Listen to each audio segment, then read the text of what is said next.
हरे कृष्ण। आप सभी भक्तों का हार्दिक स्वागत है आज के एकादशी के स्पेशल श्री रामामृत के डिस्कशन में।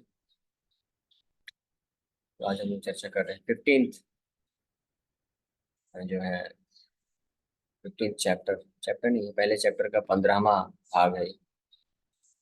The chanting of Hare Krishna is not limited to the Kalyuga.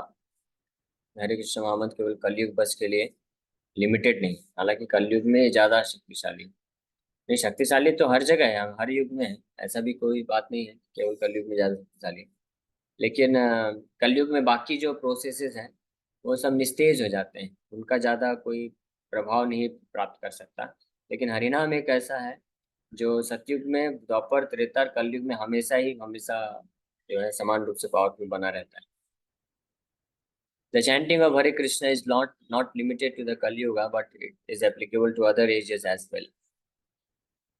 According to Srimad Bhagavatam, there are different processes for different ages, but the principle of each process remains valid in all ages. It is not that the chanting of Hare Krishna is effective in this age and not in Satyuga.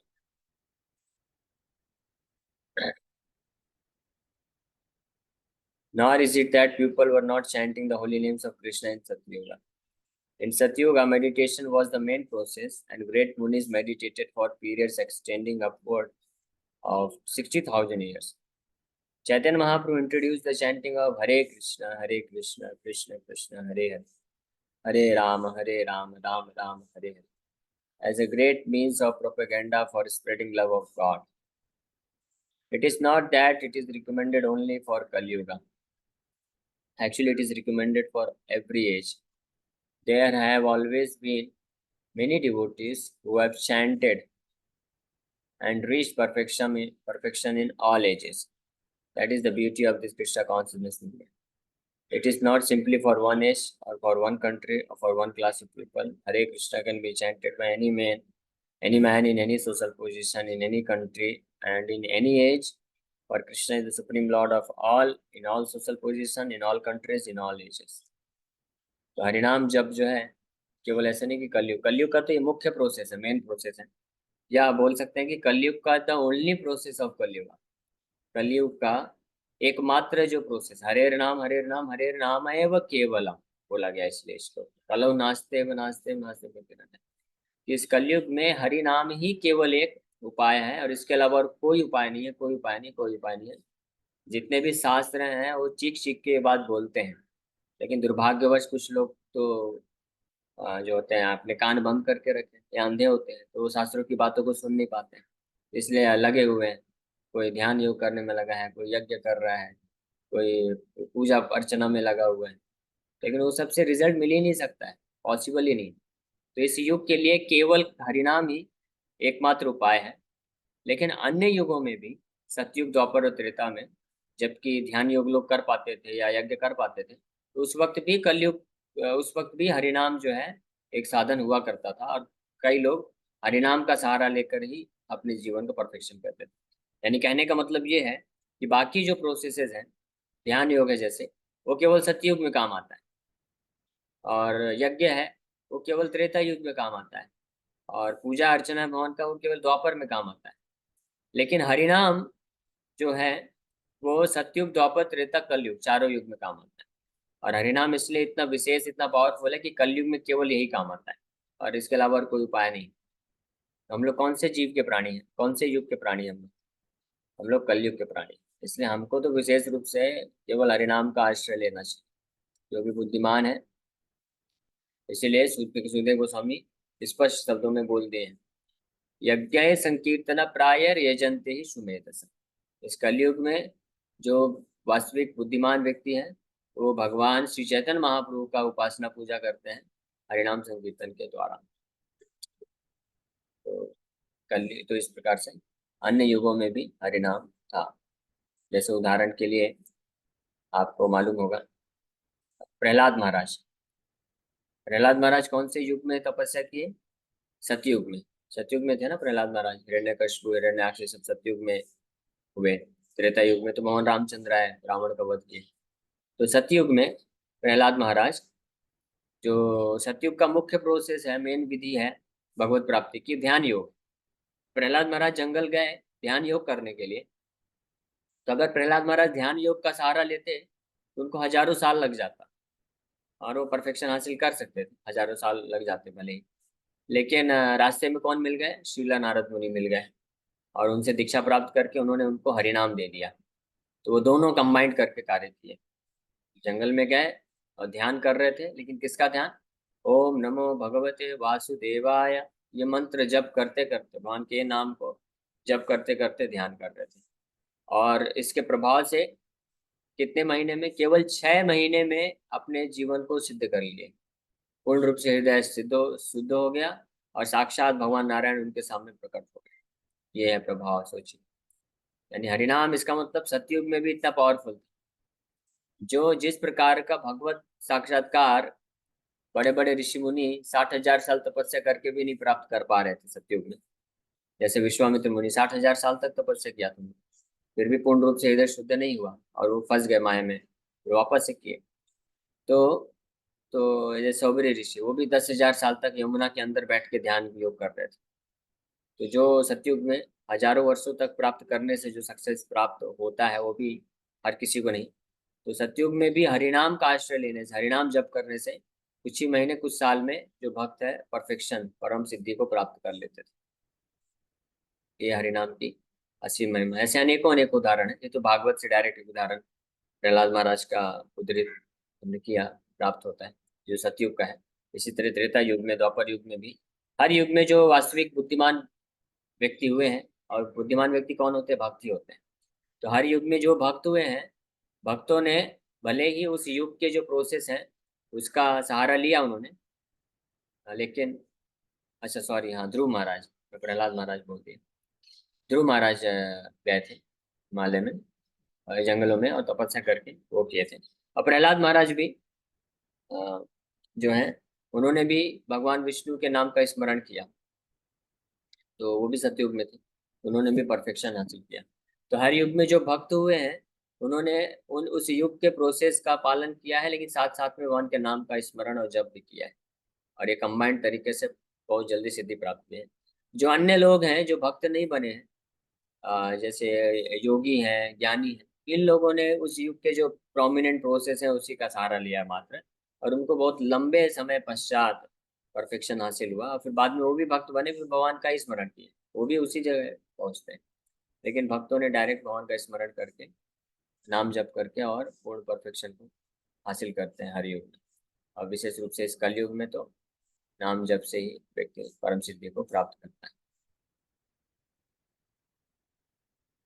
हाँ, माता जी ने कहा नाम जप सबसे बड़ा तप है। तो यस, नाम जप जो है सबसे बड़ा तप, यही सबसे बड़ी तपस्या है। ठीक है, तो हम लोग इतना ही आज चर्चा करेंगे। किसी भक्त को कोई प्रश्न है तो प्रश्न ले सकते हैं। हरिनाम से जुड़ी आज जप करना है ज्यादा से ज्यादा। तो अगर किसी का कोई संशय डाउट है तो कुछ प्रश्न ले लेते हैं। हरे यस कृष्णा माता जी। प्रभु जी।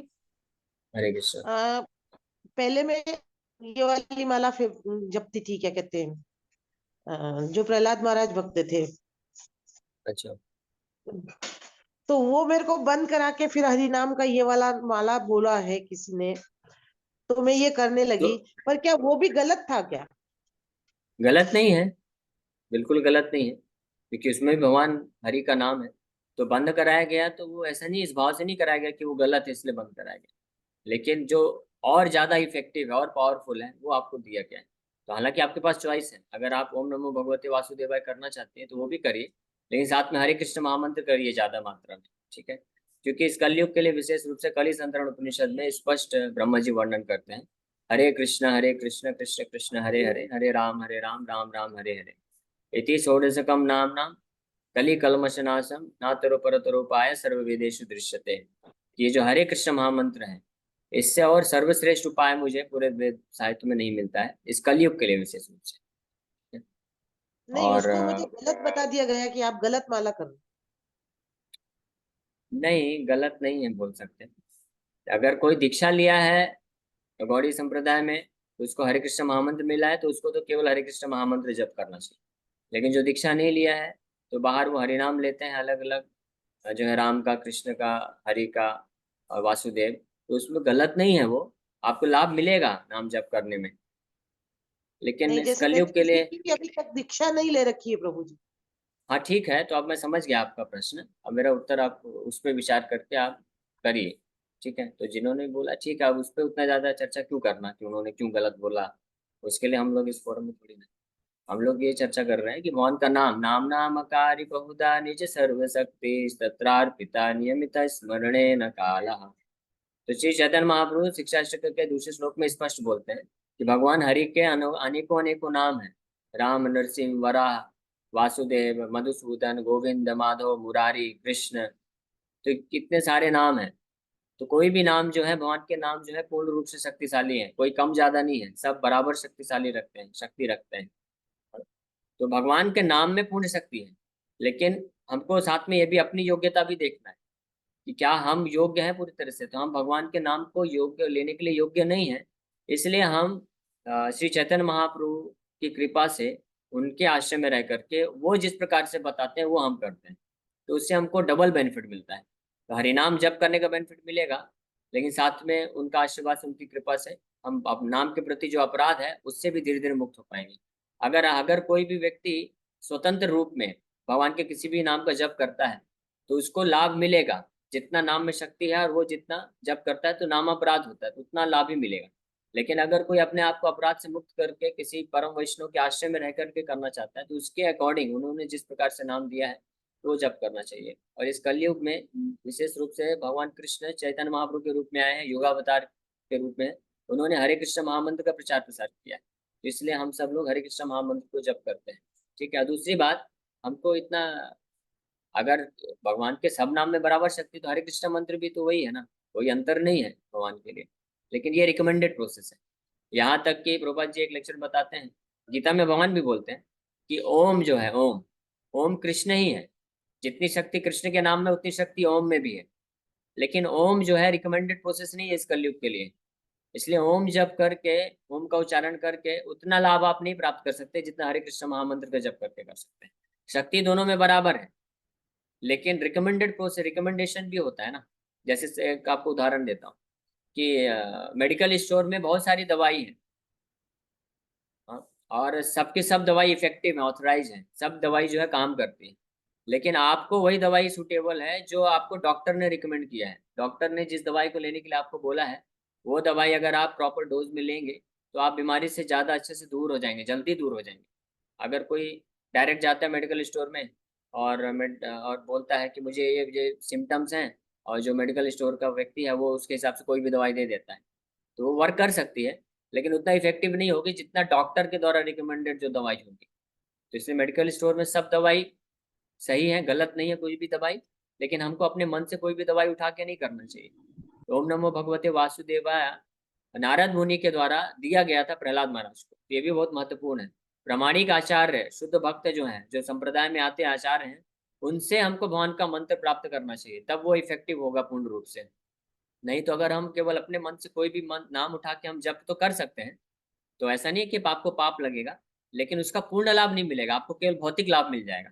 भगवान के किसी भी नाम का जप करने से भौतिक लाभ मतलब आपको स्वर्ग मिल जाएगा, ऐश्वर्य मिल जाएगा, यहाँ तक कि बहुत हुआ तो मुक्ति भी प्राप्त हो जाएगी।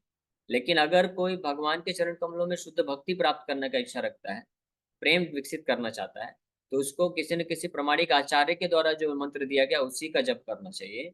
और इस युग में विशेष रूप से जो सबसे ज्यादा प्रमाणिक आचार्य युगावतार ही है, श्री चैतन्य महाप्रभु कृष्ण ही आए हैं। तो वो उन्होंने हमको ये हरे कृष्ण महामंत्र दिया है। और विशेष रूप से ब्रह्मा जी खुद, जो हमारे ब्रह्म मध्व संप्रदाय है, तो हम लोग इस संप्रदाय में बिलोंग करते हैं, ब्रह्मा जी उसके प्रथम आचार्य हैं। तो ब्रह्मा जी भी नारद मुनि को स्पष्ट बताते हैं कली संतरण उपनिषद में कि इस कलयुग के लिए हरे कृष्ण महामंत्र है, तो इसलिए आप इसका जप करिए और अपने जीवन को सार्थक बनाइए। ठीक है, इसमें कोई कंफ्यूजन नहीं होना चाहिए।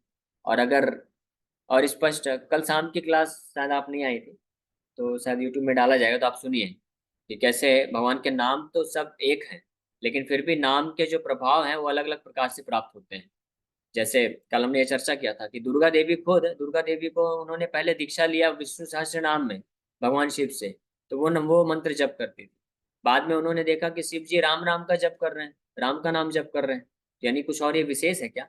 तो शिव जी ने फिर उन्होंने शिव जी के से अनुरोध किया और राम नाम पे दीक्षा लिया। तो राम नाम तारक मंत्र है जो संसार से हमको मुक्त कर देता है। लेकिन जब दुर्गा देवी देखी कि कलयुग में श्री चैतन्य महाप्रभु आ गए हैं और ये हरे कृष्ण महामंत्र इंट्रोड्यूस कर दिया है, तो ये क्या है, ये भी अलग है क्या? तो वो खुद आई और हरिदास नामाचार्य हरिदास ठाकुर से उन्होंने दीक्षा प्राप्त किया और फिर हरे कृष्ण महामंत्र जप करने लग गई।